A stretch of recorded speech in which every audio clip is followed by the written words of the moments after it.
Olá a todos, meu nome é Jonathan Pereira e juntamente com os meus colegas Danilo Misura e o Alisson José Alves, iremos falar sobre o estudo de caso da marca Motorrádio. Na década de 30, chega ao Brasil com sua família o imigrante japonês Hiroshi Uroshima, que após trabalhar na lavoura, foi para São Paulo e em 1938 passou a trabalhar em uma pequena oficina de reparo de rádios. Em 1940, construiu o primeiro autorrádio brasileiro, um aparelho de aproximadamente 5 quilos. Depois da Segunda Guerra Mundial, Hiroshima ampliou suas atividades de manutenção, fabricando transformadores para empresas e potentes receptores de rádios encomendados por imigrantes que só se procuravam em ouvir notícias diretas do Japão. Pois bem, em 1948 é fundada então a Motorrádio, uma empresa brasileira fabricante de rádios e equipamentos de som, principalmente rádios e autorrádios. E já no início dos anos 50, a Motorrádio passou a ter seus produtos comercializados pelos principais varejistas da época. Ainda antes da implantação da indústria automobilística no país, começou a fornecer rádios em série para a Mesbla, que os revendia como opcionais dos veículos Chevrolet importados dos Estados Unidos. E assim que o mercado de automóveis enfim começou a ser implantado no Brasil, a Motorrádio já contava com um know-how muito grande, o que possibilitou à marca ser a principal fabricante de rádios para automóveis. Em 1971, firmou uma parceria muito importante com a marca Sony, que durou até 1984, o que possibilitou à empresa a fabricar radiogravadores, aparelhos de som e televisores vendidos pela Sony.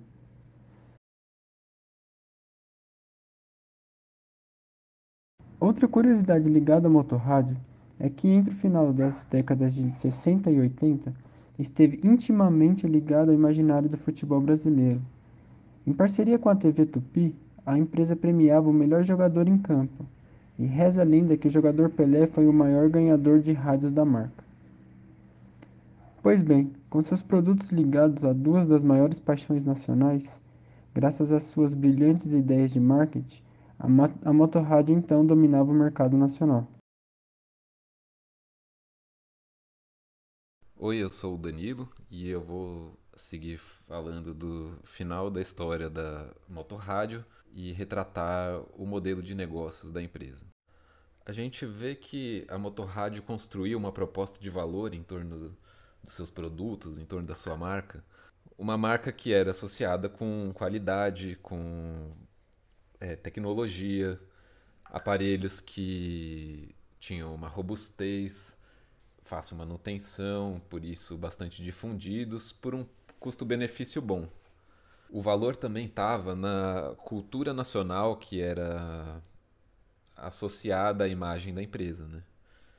Então, com toda a participação dela em eventos de importância nacional, esportivos como futebol e outros eventos, e na vida do brasileiro comum, estando presente em quase todas as casas, isso criava a mística em torno da Motorrádio, que era sem dúvida mais forte em torno dessa marca do que de outras concorrentes, que às vezes eram até melhores, como o Rádio Transglobe, que era famoso pela alta qualidade, Philco, mas a Motorrádio, com tudo isso, ela tinha a maior fatia do mercado.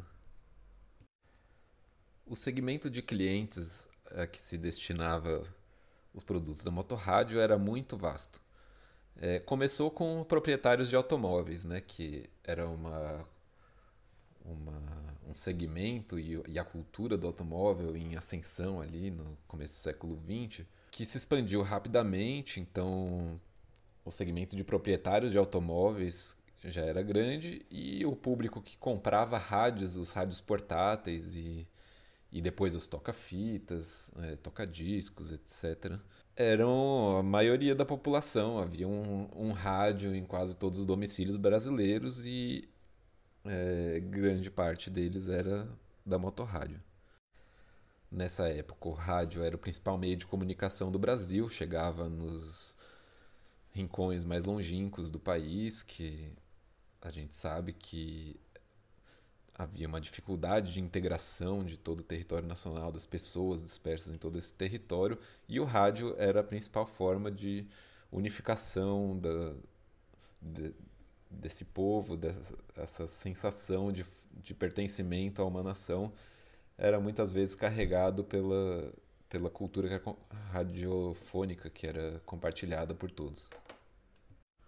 O relacionamento com o cliente não era muito direto, até porque na época era difícil ter esse contato direto, mas ocorria principalmente no pré-venda ali, né, com os vendedores nas redes de lojas que apresentavam os canais da Motorrádio com os clientes. A gente viu que foram habilidosamente montados nessa estratégia de marketing junto com a TV Tupi e na mídia em geral. Então esses canais eram a mídia aberta, a rádio e a TV Tupi principalmente, né, que era um parceiro-chave. Mas enfim, toda a campanha de marketing nos meios de comunicação e a presença massiva nas redes varejistas, né, em todo o comércio. E a exibição desses produtos em eventos esportivos, eventos televisivos, na mídia em geral. E assim configura a fonte da receita da Motorrádio a venda do seu portfólio de produtos no varejo, no modelo de compra única, né, com pouca frequência. Porém, como eles diversificaram muito o portfólio de produtos, no final da década de 80, após o fim da parceria com a Sony, tiveram uma estratégia de, primeiro, encerrar a parceria, porque o Urushima viu que poderia ter sua empresa engolida pela Sony, que era muito maior e mais poderosa. E mesmo assim, ele ainda recebeu a admiração do presidente da Sony, por toda a sua capacidade, né, seu empreendedorismo. E é conhecido um episódio em que, no encontro dos dois, o presidente da Sony, Akio Morita, disse que se ele tivesse ficado no Japão, teria construído uma empresa maior do que a dele. Porque, sabendo das condições políticas do Brasil, né, que tinha dificuldade em incentivar a indústria nacional, que sempre teve uma exportação mais voltada para matéria-prima, diferente do Japão, que depois da Segunda Guerra investia mais fortemente era nos produtos de valor agregado mesmo. Então, no final da década de 80, com esse pioneirismo e essa luta selvagem para não perder o passo na corrida tecnológica, a Motorrádio teve que se diversificar porque ela foi perdendo a liderança, né? Os concorrentes, principalmente internacionais, com maior capacidade tecnológica, foram tomando conta do mercado. A linha automotiva pela Bosch, alemã, e pela Philco, né, norte-americana. Então, a Motorrádio intensifica a verticalização e a diversificação do seu portfólio de produtos. Já não eram mais os rádios de carros, que respondiam pela maior parte do faturamento ali no final dos anos 80. A Motorrádio também teve que reduzir seu pessoal pela metade, praticamente. De 82 a 85, reduziu de 4.000 para 2.000 funcionários. Em 88, ela estava com 2.000 empregados, 4 fábricas no Brasil, em São Paulo, Valinhos e 2 na Zona Franca de Manaus. Tinha os rádios portáteis como 60% do mercado nacional. E os rádios automotivos, ela dava conta de 30% do mercado nacional. Fabricava 23 produtos diferentes, entre rádios, toca-fitas, aparelhos de comunicação e antenas especiais, que produzia também como componentes para indústria, né, de produção terceirizada. Ela fornecia insumos para outras indústrias também, numa parceria bem estratégica. E estava lançando novos produtos. Ela lançou o primeiro toca-fitas com memória e equalizador de fabricação nacional. Em 90, ela lançou o primeiro autorrádio de fabricação nacional com toca-CD. E fornecia 5 milhões de peças mensais para terceiros. Se firmou no setor até de móveis, porque tinha uma marcenaria implantada para produzir caixas acústicas. Então teve uma diversificação muito boa do portfólio. E assim a gente já está falando das parcerias chaves, né, com essas outras indústrias, para quem a Motorrádio fornecia peças e insumos, ou como com a Sony, para quem ela produziu uma linha de produtos da própria Sony, numa parceria que era boa para a Sony porque ela conseguia reduzir o custo do produto dela no Brasil devido a algumas barreiras que tinham para os produtos importados para fortalecer a indústria nacional. Então saía mais barato para ela contratar a Motorrad para produzir seus produtos e vender aqui. Além dessas parcerias com outras indústrias, podemos mencionar essa parceria com o governo devido aos incentivos fiscais e para a produção, na proteção contra a concorrência internacional, com barreiras tarifárias e tal. E, sem dúvida, a TV Tupi, com toda a publicidade, o marketing, era interessante para a TV Tupi também, que produzia um conteúdo diferenciado e a premiação do Motorrádio era um dos assuntos mais falados depois de todo o campeonato, de todos os jogos e tal. Sendo uma atividade estratégica, tanto para a TV Tupi quanto para a Motorrádio. Porque criava um efeito de rede que mantinha o engajamento das pessoas em torno da marca e a marca ficava falada, ganhava atenção nacional e isso forma aquele círculo virtuoso que aumenta a atividade da empresa. E então, falando dessas atividades-chave, também está a produção dos aparelhos, né? A produção industrial que envolve os insumos como madeiras, metais, eletrônica. Então é uma indústria que atua tanto na parte da tecnologia de componentes eletrônicos como de metalurgia, marcenaria, que eram as partes básicas constituintes dos produtos da motorrádio. Sendo então os recursos-chave físicos da empresa esses componentes eletrônicos, metais, madeiras, plásticos, todos esses insumos. Tem também os recursos intelectuais, que é o know-how, a tecnologia, que também foi conseguido num momento estratégico em que o Urushima, fundador da empresa, tinha uma biblioteca de em torno de 400 livros japoneses que ele pesquisava para desenvolver seus produtos. E então ele levou essa biblioteca para a fábrica e contratou engenheiros japoneses para estudar todo esse material e chupar essa tecnologia, como ele mesmo disse. Ou seja, uma atividade de pesquisa e desenvolvimento que se iniciou estudando esse material do Japão, mas que, sem dúvida, com esse corpo de funcionários qualificado que ele foi montando, foi sendo capaz de andar com as próprias pernas e avançar a tecnologia da empresa. Nos recursos-chave financeiros, tem a venda dos produtos. Como a empresa tinha, na década de 60, se aberto para o mercado de ações, era uma fonte de receita também. E créditos que a empresa recorria a instituições privadas, mas principalmente ao governo.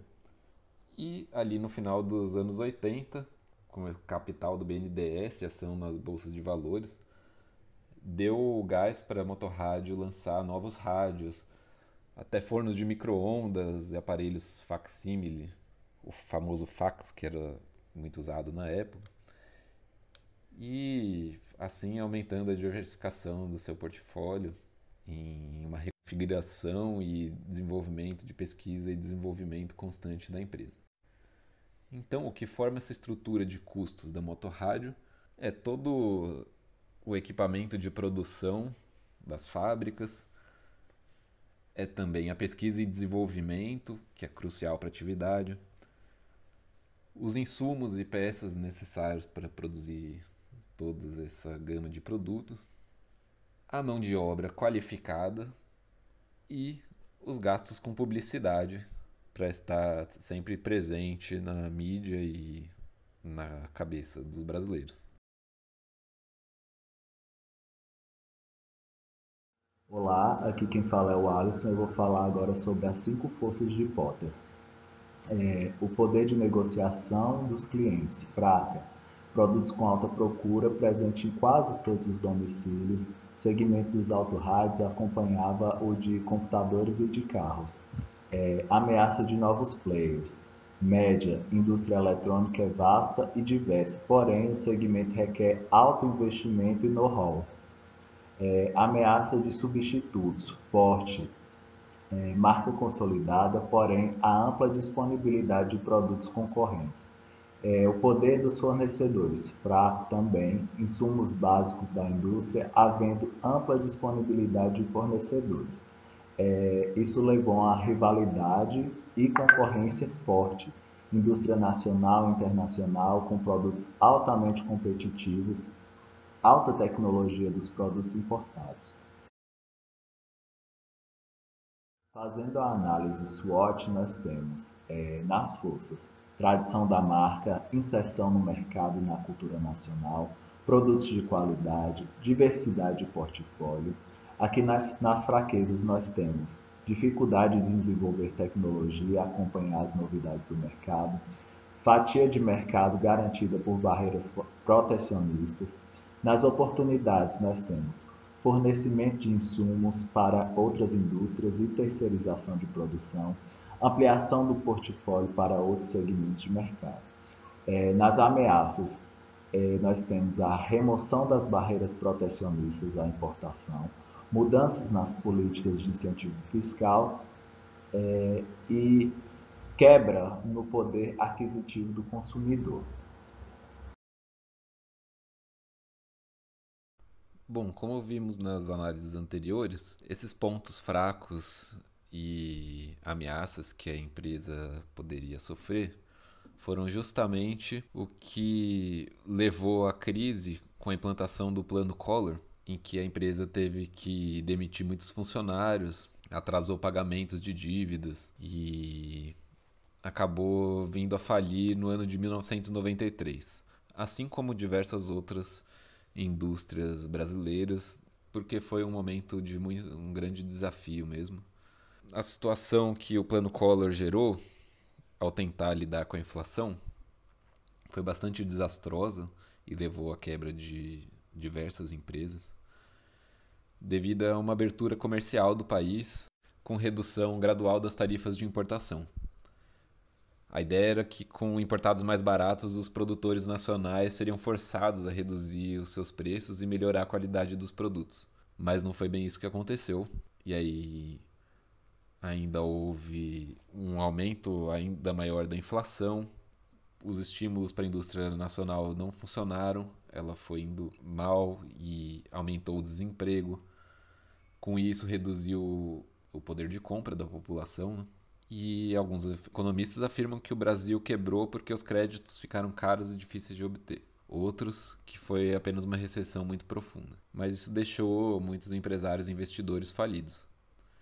E com o aumento do desemprego, a indústria nacional foi totalmente sucateada, algumas estatais também vendidas abaixo do preço de mercado, houve uma diminuição do PIB brasileiro, desmonte das ferrovias, cortes de investimento em infraestrutura por parte do governo federal, e assim uma recessão profunda que não sabemos se poderia ser vencida com algumas mudanças na estratégia da empresa, mas a gente propõe aqui algumas alterações, nem tão grandes, mas um aumento na ênfase de ações que a empresa já vinha tomando, como o fornecimento de insumos, peças e componentes para outras indústrias.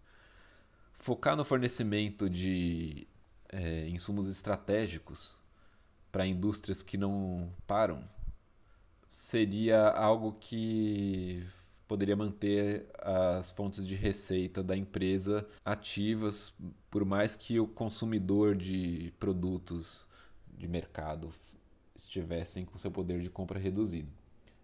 É uma diversificação que entra num setor diferente do mercado.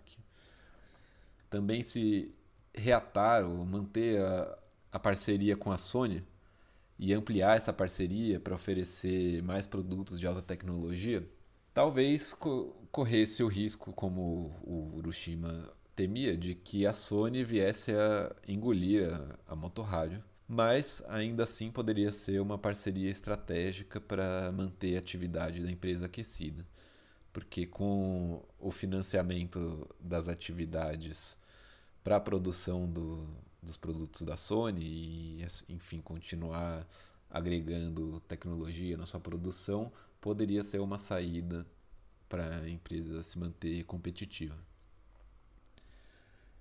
E também pensando no aumento do segmento de clientes, como a empresa já vinha diversificando seu portfólio de produtos, essa diversificação poderia adentrar setores que também estão bastante aquecidos mesmo em momentos de crise, como o de eletrodomésticos, já que a empresa tinha capacidade de diversificar sua produção de eletroeletrônicos em geral.